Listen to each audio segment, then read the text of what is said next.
Well, happy Tuesday. We are back for Tuesday motivation and conversation. I'm OCD, so um, trying to make sure everything is in its place.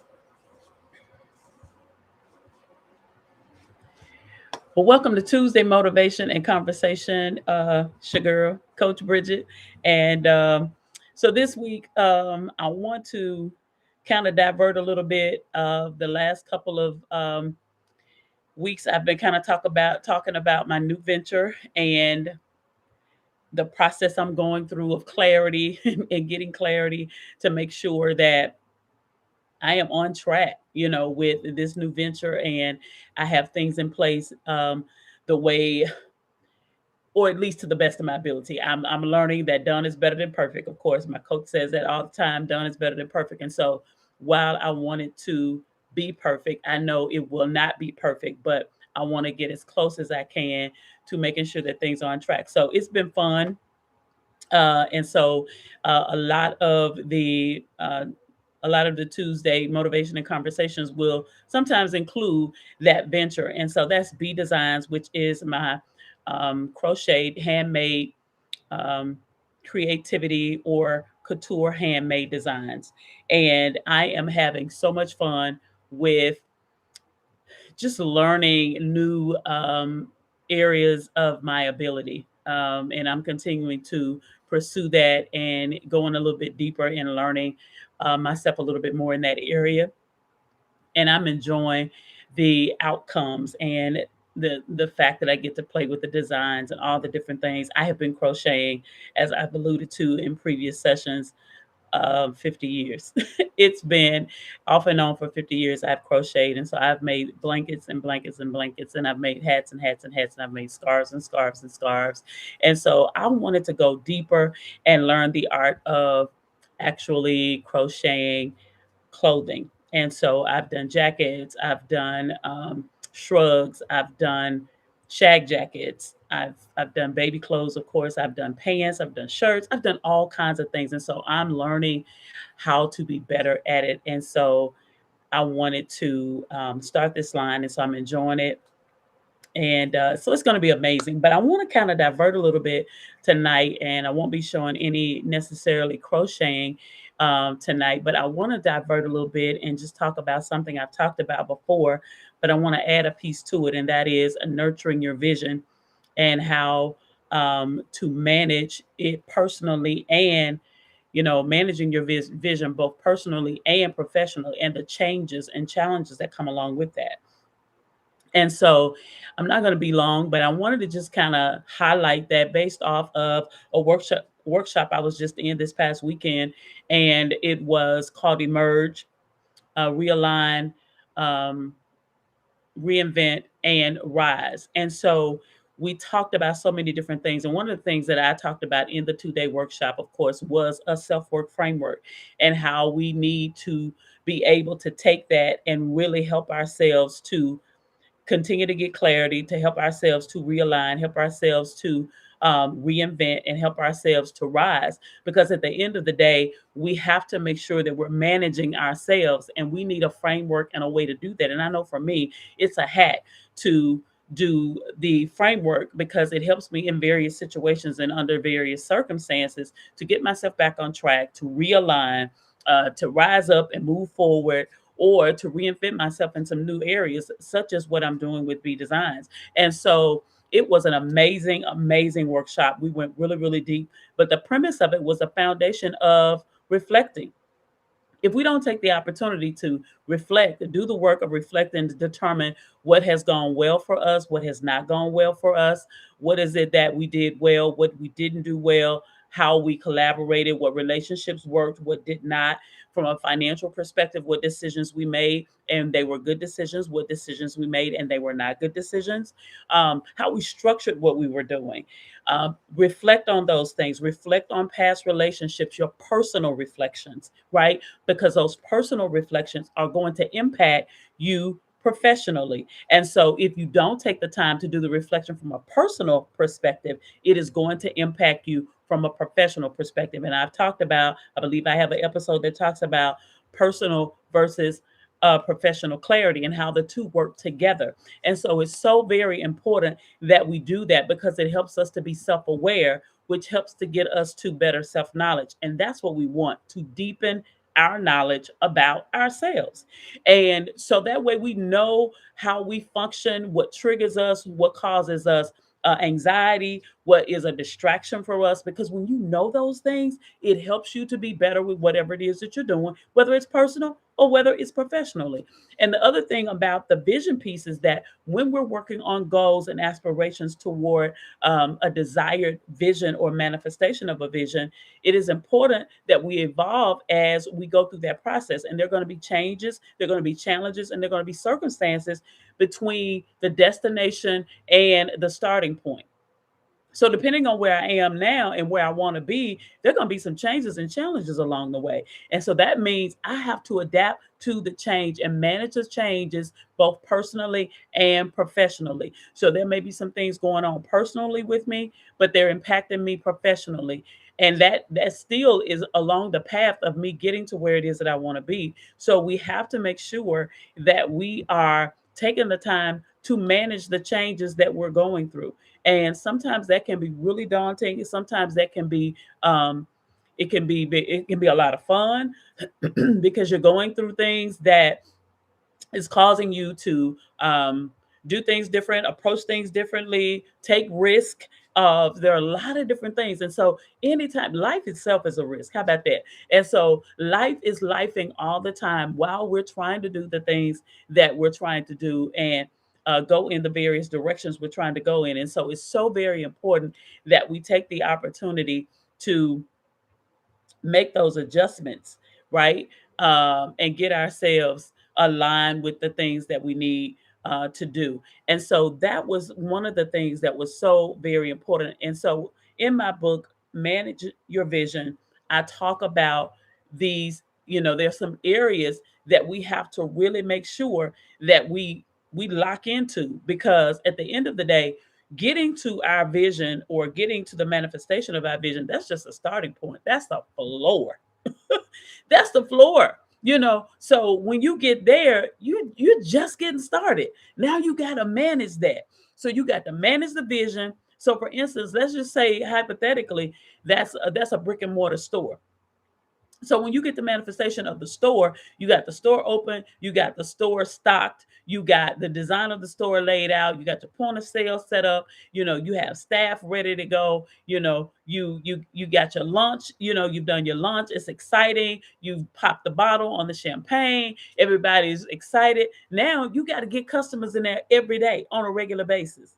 So the celebration and all of that, that's launching, that's wonderful, but it's managing that vision consistently to ensure that you have customers coming through the door every day that you're open. You want to make sure that customers are coming through the door. So what does that mean? You got to stay on top of your marketing, you got to stay on top of your theme, you got to introduce new things.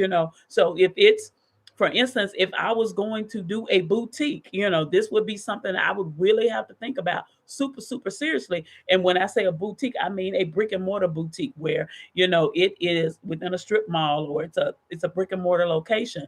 I would have to think about, number one, what are the designs that I'm placing in the boutique?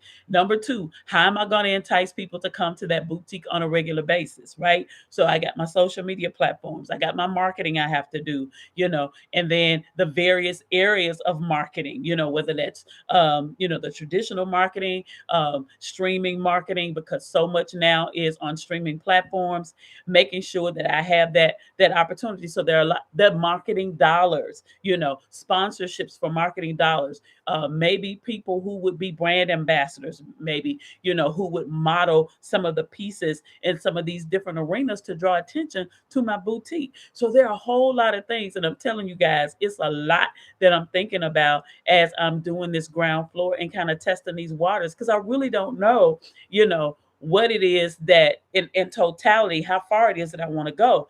But I want to enjoy the ride, and I want it to be fun. But at the end of the day, when I think about some of these other aspects of the business perspective and the structure of it, is setting up systems and strategies for that to be a consistent success, it's a lot of work.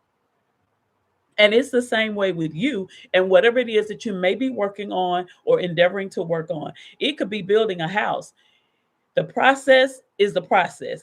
And I recall when I built my home, I had to go through, number one, I had to go through the the personal perspective of just aligning my finances, making sure my credit was ready for this process, aligning some things, getting my brain, ready and prepared for the process that I was about to go through, the discipline that it was going to require to get myself to the place that I needed to be, to have monies in place for down payment and earnest money and all those kinds of things, because once you put your contract down, and you have to have your earnest money ready, right?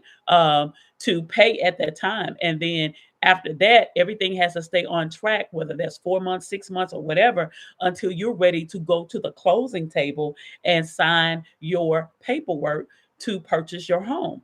And so there is a process that goes along with that. Well, it's no different when you are doing business or when you're launching something. It could be a movement, it could be a nonprofit. It requires structure, it requires strategy, and it requires you have a system.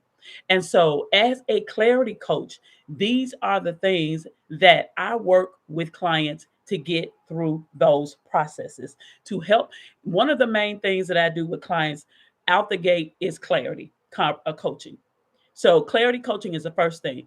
And why is that important? Clarity coaching is important because we first have to know that we're working on the right thing in order to get to manifestation of the goal or the project. If we're not clear, if the client isn't clear on what they want to do, where is it that they want to be, and how it is that they want to try to, establish that, then it makes it difficult for me to coach them through that process. So I'm asking clarifying questions because it's going to be important that we're clear. For instance, if it's a home, where is it that you want this home to be built? How many bedrooms do you need or want? How many bathrooms do you need or want? Right? How big of a kitchen do you need or want? We got to determine, the kitchen needs to be, conducive based on um, your cooking desire. You may be one of those persons that's a low key chef. So you might want a five burner stove. It needs to be gas. It needs to be all the cabinets. It needs to be, the state of the art pantry, the whole nine. But if you're a person who travels a lot, you're barely at home, you rarely use the kitchen, that, that really doesn't matter. You want a larger entertaining space, maybe, right? Because you're primarily going to pick up what you're going to eat, or you're going to have it catered in, or DoorDash or something like that. So that may not be important to you, but your sanctuary, right? So your owner's quarters may, or suite may be something that you want extremely large, and you may want all the bells and whistles in there, big, huge walk-in closet. All of these aspects, these are questions, clarifying questions. If it was a home that was the objective of our vision, that I would be asking those questions so that we can do what? Nurture the vision and make sure that from a personal perspective, we have things aligned appropriately, and professionally, we're going to be doing the right things to prepare for that purchase. Make sense? Good. So these are the kinds of things, as a coach, number one, that I got to make sure we're there. I got to make sure my client is clear about the approach that we're going to be taking in the direction we're going to be going in. Then once we get clear, then it's time to put a plan of action in place. So that means we got to go and we got to put pen to paper. So that could be, literally, I'm putting pen to paper when I'm having clarity conversations. When I'm having clarity conversations and coaching sessions with clients, I am writing, right? Most times I type later after I've gone through and looked at the notes and determined out of those notes what's important, because I don't need everything necessarily that I wrote down, but I do need everything I wrote down to be able to serve the client, right? So, and I don't even know if I've ever gone through these steps verbatim in this way, but since I'm here, these are the things that are important. And so many times I run into the fact that people are good at what they do, but structuring, strategizing, and systematizing what's required to get them to manifestation of something, that is just not something that they have the wherewithal to do. But when you tell them, hey, at the end of the day, you're going to need to go in and decorate this home. Oh, I got that. But getting that home built and getting through the process of organizing the credit, the finances, all those things, that is not their cup of tea. And so, as a clarity coach, it's my job to get you clear. And then, as a consultant, if you combine your services, then it's my job to make sure that there's a plan of action in place for you to execute so that you can implement. And I don't know if I made this statement here already, but I know I've had speaking engagements, so I may have said it. So if you heard it before, just put it in your pocket and use it sometime later. But I heard this statement made that knowledge is not power. It's the implementation of the knowledge that's power.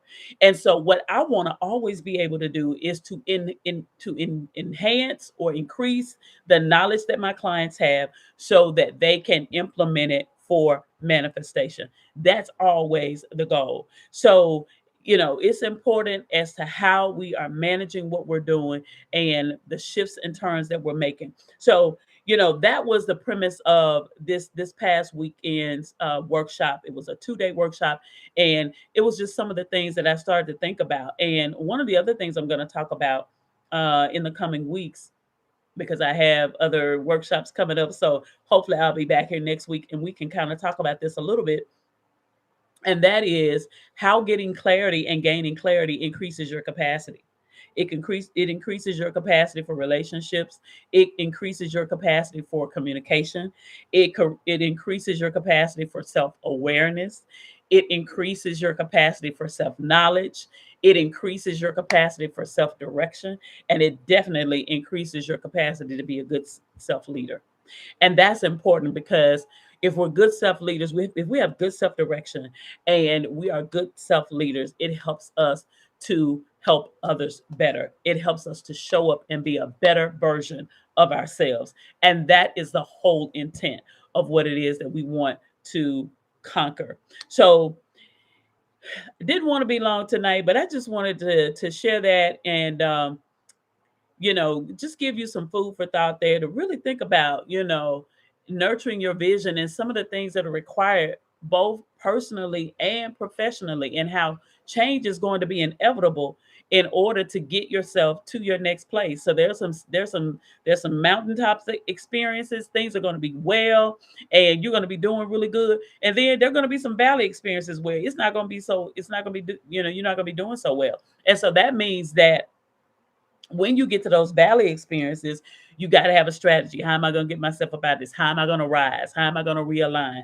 How am I going to reinvent myself? How is it that I am to, stay relevant in the season, in the moment? And the other thing is, eventually, I want to start talking about, AI and how we're incorporating that and what we're learning about it. I know I'm challenging myself to learn more about AI and how to incorporate it in what it is that I'm doing.